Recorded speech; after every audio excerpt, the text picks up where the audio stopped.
Members of parliament from more than 20 nations came here to the heart of Kfar Aza to see for themselves firsthand the destruction from October 7th. Today we have the largest delegation of members of parliament around the world since October 7th. The importance is not just to educate them on what actually happened here so they can see it for themselves. Josh Reinstein, president of the Israel Allies Foundation, organized the visit. Well, these parliamentarians aren't just members of parliament, they're actually chairmen of caucuses of many groups of members of parliament in their home countries. We have 53 Israel Allies caucuses, 21 of them are actually presented here today. These people represent hundreds and even thousands of people who support Israel. So it's important for them to understand so they can go back to their parliaments and explain to their colleagues as well. The experience made a powerful impression.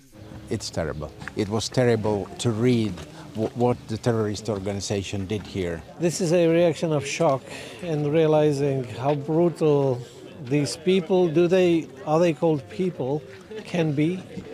And it's something which is not acceptable. We cannot remain without any move, without any steps to change the situation.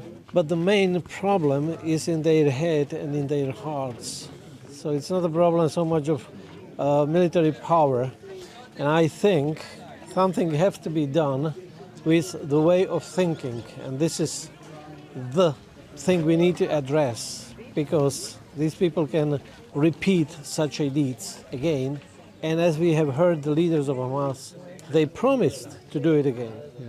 So this is not something we can allow, and we need to change the way of thinking.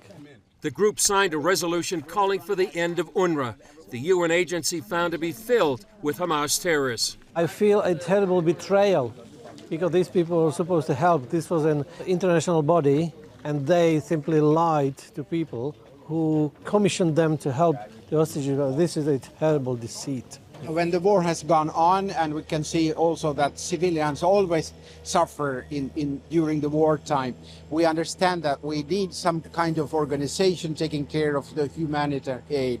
And this is what the international community would have to decide on. What type of organization could be more useful than UNRWA has been until now?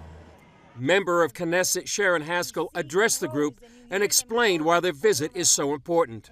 We see such a mass denial from social media and some, mainstream full media. But what had actually happened here, those representatives who came here to see through their own eyes what we've actually experienced here, one of the worst butcher and massacre that Israel had ever experienced in its history, is critical. I mean, they see the evidence, they feel it, they understand it, and no one can deny that.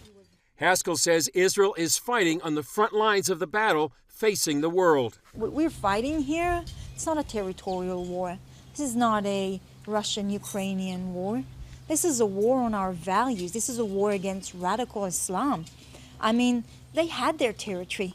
They didn't fight for that. They are fighting for the complete annihilation of the state of Israel and butchering and massacring every single living Jew. You need to understand, this land is the front gate.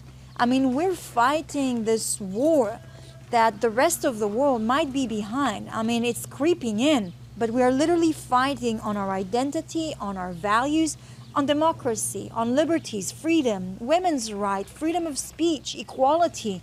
That's what we're really fighting for. And this is a fight and a war that the rest of the world has to join forces together, because it doesn't stop in Israel. It's already in Europe, in North America, Central and South America. It's everywhere. It's spreading. And wherever there's evil, we have to stand and be very, very clear about it, that there's zero tolerance towards it. Reinstein says Christian support is vital during this dark time in Israel's history. It's Christians, not countries, that are standing with Israel. What makes this a very special event is that these people are all men and women of faith. These are Christian legislators who take their biblical support and turn into real political action. We call that faith-based diplomacy, and that's what's unique about this conference, that so many members of parliament from around the world have come together as people of faith to stand with Israel. Chris Mitchell, CBN News, Kfar Aza, Israel.